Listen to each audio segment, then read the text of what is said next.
Hello and welcome to yet another podcast. Let's get her set up and let us begin. This is, ladies and gentlemen, Vietnam War Review in just 24 quick, simple, and easy points. Let us begin again. Here we go.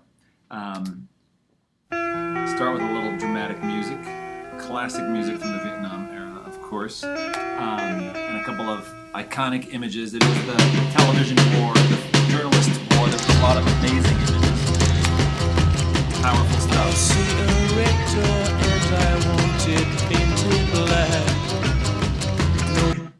All right, let's get right into it. We're going to start at the beginning, right? Dien Bien Phu Falls. This is 1954. Remember that Vietnam was a French colony. Before that, the Japanese controlled it during the war. Before that, the French. Before that, the Chinese. Really, the Vietnamese have several hundred years of history of fighting for freedom and independence. So we see the newspaper headline here, Dien Bien Phu est tombé, Dien Bien Phu falls. The French actually lose, and it's this truly historic moment.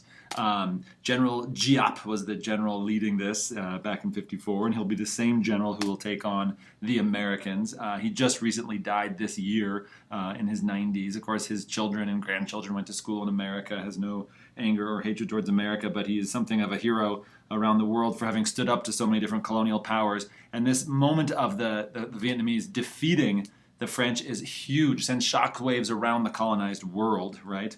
But let's move on. When the French lose, of course, we bail them out, famously. The U.S. comes in, and rather than give the Vietnamese their freedom, we're going to create this sort of negotiated settlement.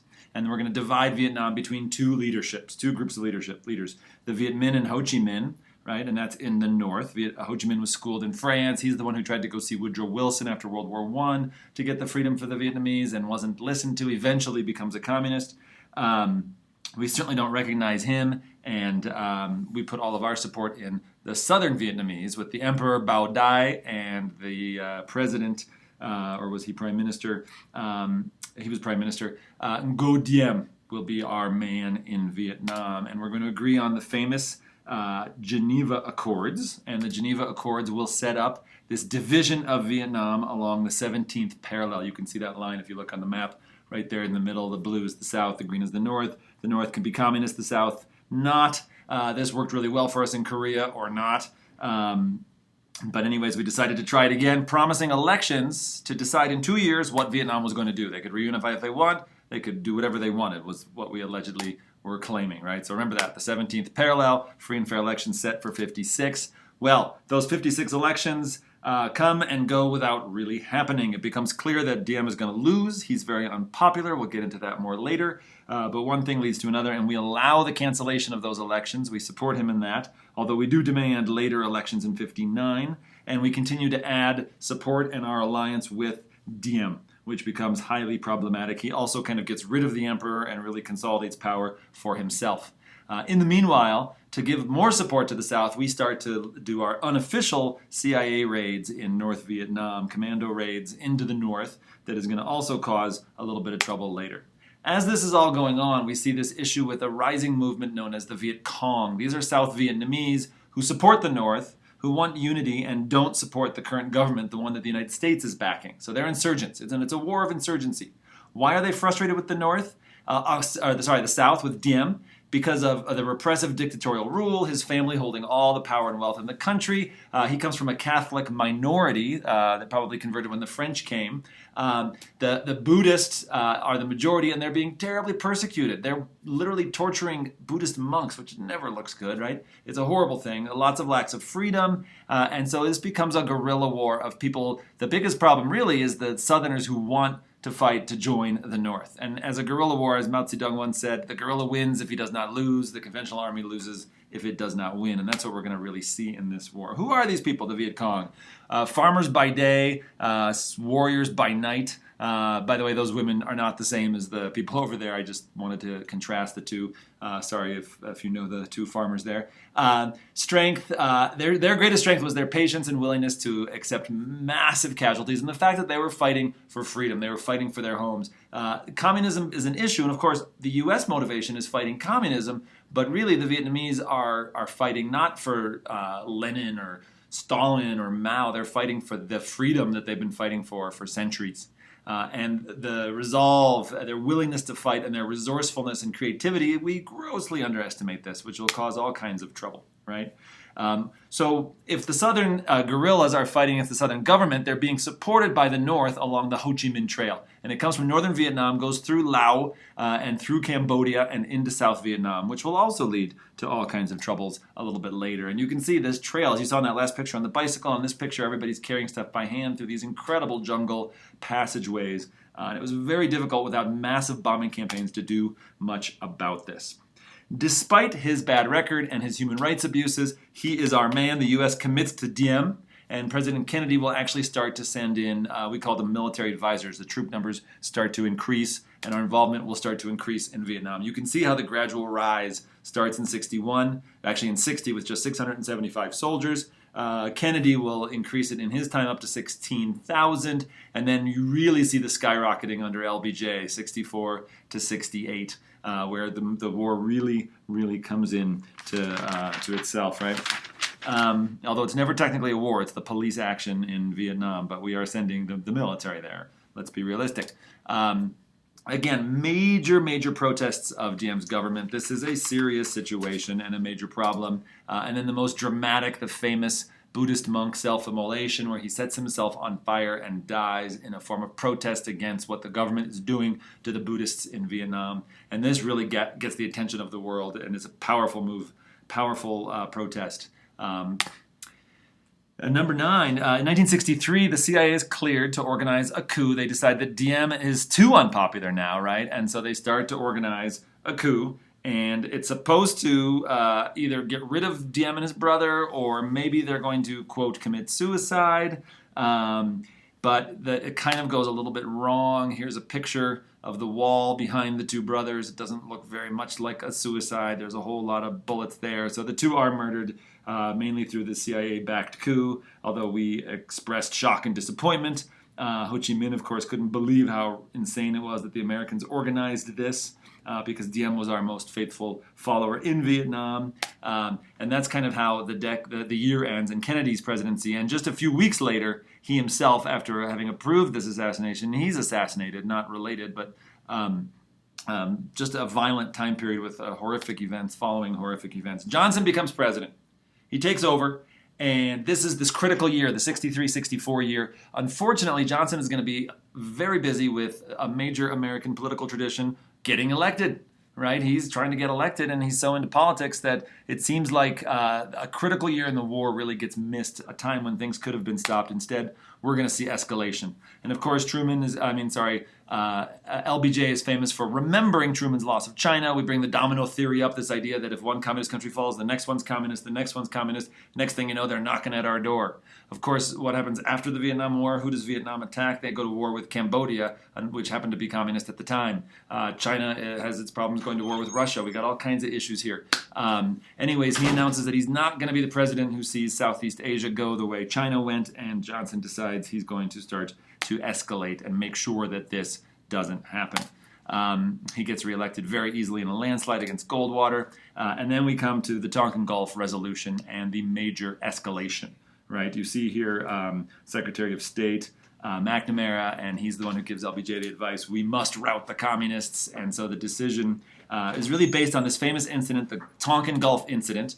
What happens on the Tonkin Gulf, 1964? It starts really on August 2nd, 2 days before. There is a couple of Vietnamese ships that do fire at American ships, but we take them out very quickly. 10 North Vietnamese casualties, 0 U.S. casualties. We were on in their territorial waters as well, where we weren't really supposed to be, but we gave them the threat and said, you better not do that again. North Vietnamese do pull back. And we're pretty sure they don't come back again. But a few days later, we declare on August 4th, people call it the Tonkin Ghosts.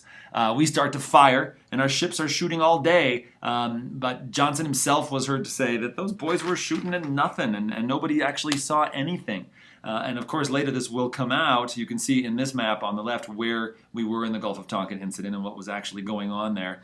That was where they were doing their secret raids into Hanoi and all kinds of things. It's known as Operation 34A, and its goal was to carry out covert actions against the North Vietnamese. You can learn more about that online if you want to. But anyways, the Gulf of Tonkin incident leads to the Gulf of Tonkin resolution, which leads to the famous blank check, right? And the blank check is essentially this idea that LBJ can do whatever he wants to wage war because they fired on us, and it's now our turn to defend ourselves. Like I said, it'll come out later that they didn't actually fire at us at that incident, and that the president knew that, but we're not going to go into that now. The Americanization, number 12 of the war, begins to happen. Here's a political cartoon sort of complaining about this, and you've heard throughout history class that there's been these moments where we want to make sure that they fire first, and sometimes it's a little questionable. History repeats itself. It's important that we're aware of these things. The Americanization, the war, the U.S. really takes over the war effort, massive escalation of troops. The American military, you can see some of the action here and some of the different dates of the war. You might want to look at that for a moment. But let's move on to number 13. Actually, let's look at the number of troops again, as you can see it escalating and escalating and escalating. But let's look at number 13, this idea of the living room war, the ground war, the air war. What was really going on? What were our goals? We didn't have territorial goals. We were trying to take anything over. Of course, we're trying to protect South Vietnam. We're trying to stop the North's harassment of the South and try to help the morale of the South, although the leadership was very unpopular, and now there's a new military dictator, and there's all kinds of issues there, and we're actually going to support a second coup, which I forgot to mention, and it's getting to be a mess. It comes to be known as the living room war because this was really America's first televised war. It's on TV every night you watch and you see the body count, and Americans become passionate about this war. It becomes the most protested war.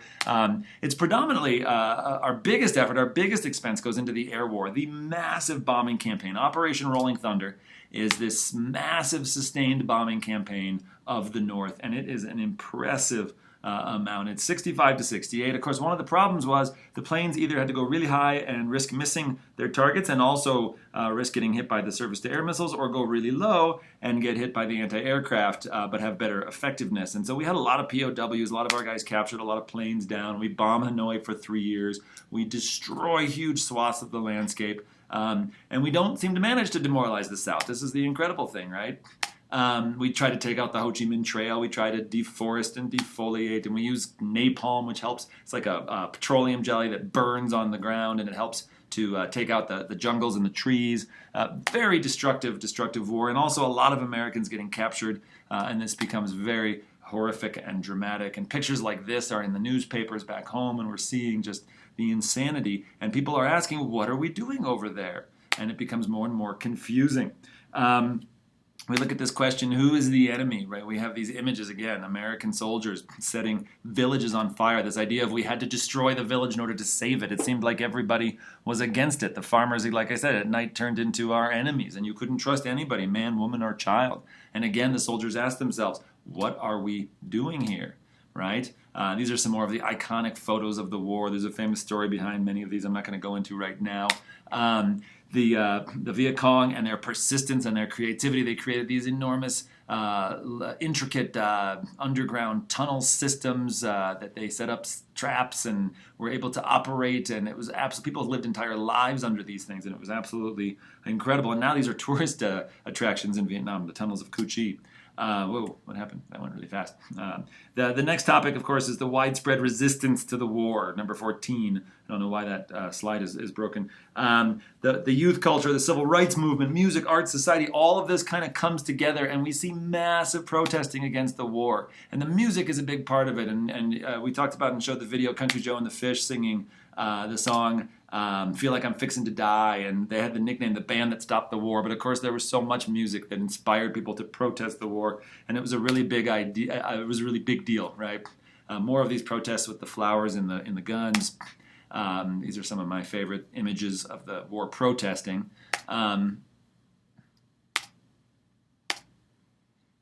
Also protesting, besides students and the youth and the radicals, we had the Vietnam Veterans Against the War. It's the first major veteran movement of protest, and it included famous people like Ron Kovic, who wrote a book about his experience, Born on the 4th of July. That's Tom Cruise playing him in a movie. You also have the extremes of the protests, like the kind of actions for which Jane Fonda later apologized, where she went to Hanoi and actually sides with the North Vietnamese. All of this sort of contributes to General Westmoreland making his famous mistake, his famous gaffe in 1967. He announces that he can see the light at the end of the tunnel. The war is almost over. We're winning this thing. The American people are going to be relieved to see that it's almost over. And then it's Tet. The beginning of 68. Tet is the Vietnamese New Year. and they organized this massive assault. The ARVN, that's the North Vietnamese Army, and the Viet Cong, they just throw everything they have. It's an interesting strategy because they give everything they've got. They attack 100 cities at once. They take over most of these cities, bases. They even storm the U.S. Embassy in Saigon. Incredibly effective for about a day for them. And then the U.S. military and the South Vietnamese Army will really push back and push back hard, and the Viet Cong and the North Vietnamese will suffer horrible losses and huge expense, and it just destroys their resources. You can look at each one of those red dots as a major battle just on that single day of Tet, right? And so what does this all mean? Well, it's on paper, it's a victory for the U.S. because we fold them back. We get them, right? But to an American population that's frustrated with the war in '68 and seeing too many American boys die, not even knowing that millions of Vietnamese are dying, right? But having an idea. But on top of that, frustration with the war, and then to have this kind of a level of assault, there is just a sense of disbelief, anger, distrust, huge crowds outside the White House chanting, "Hey, hey, LBJ, how many kids did you kill today?" Here's a poster showing LBJ's great society, all these great plans to help America and end poverty. But what the reality is that it's all going into the Vietnam War instead. His popularity plummets. He is just at the end of his wits, and he makes this famous speech in 1968 in March, where Johnson announces at the end of his, just at the end of his rope, really, he says that he will not run for re-election. And it's kind of one of these famous moments, and we're having a technical glitch on my slide, so I'm going to zoom down to here and bring us into the next slide, right? Nixon, appealing to the silent majority, right, is going to get himself reelected. I have a feeling this slide was not supposed to be here. Yes, so Nixon takes over, number 17, and America needs Nixon. He's going to win the campaign. We'll go into the details on that later, but part of his campaign pledge is that he will bring an honorable end to the war in Vietnam. He's promising to end the war, and so he's going to win this 68 election, and he's going to talk about the Vietnamization of the war. We're going to turn it back over to the Vietnamese troops. We're not going to fight their war for them. In reality, Nixon, in the early years of his presidency, will expand the conflict, launch the secret war into Cambodia and Laos and all over the place. You can look at the death tolls here. The worst year is 68, but 69 is also very high, and then it starts to dramatically decrease. Right, and so if you just add up all the deaths with Nixon alone, even though he comes in promising to end the war, the numbers are quite high. Where are we? Nixon, under Nixon's presidency in early '68, we have the famous My Lai massacre, although it takes 2 years before this leaks into the press, right? In the Iraq War, we had the Abu Ghraib scandal in the prisons there. It took only like a couple of days before it leaked. This took 2 years, 1970, before it came out, right? And what we found out was that Charlie Company, 1st Battalion of the 20th Infantry, had done this massacre of up to as many as 500 unarmed civilians. And it was just brutal stuff. The village was destroyed. One soldier shot himself in the foot so he wouldn't have to be a part of it. The military actually covered up some of the details of this before it leaked. This is Lieutenant William Calley, who will eventually face a trial and be, I believe, what's the word I'm looking for, court-martialed and serve some prison time for this abuse of power. At the same time, we have these massive morale problems. The troops are dealing with all kinds of problems and protesting, and there's a lot of tension. There's a high representation of minorities and the poor within the troops. There's enormous amounts of racism, especially black on white, drug issues. Fragging is the throwing of fragmentation grenades at your commanding officers so you won't have to go on a mission. This guy on the right, you see his helmet checking off the days before he gets to leave. But yes, we move on to the Cambodianization, right? And this is a massive bombing campaign in the late 69, early 70. It only lasts for about a couple of months before Nixon has to pull it out because there's so much protesting. And we start to hear the language of hawks and doves. This is old terminology, but it becomes a big part of the press and the media. The hawks are those who want to escalate the war. The doves are the ones who want peace. And this conflict, of course, goes on. And as we enter into Cambodia, the protesting gets more and more intense until we get to this point where you have this feeling that the war has come home to America, and the famous 1970 moment at Kent State in Ohio when 4 students are shot dead by the National Guard, 11 wounded during a student protest of the war. A similar incident happens at Jackson State University in Mississippi, but gets less press, being African American students that are involved. And we will continue the rest of this in class. I hope you enjoyed, and let me end with just a few licks of Neil Young singing about, with his band CSNY, about the Ohio incident, one of the great songs of the war.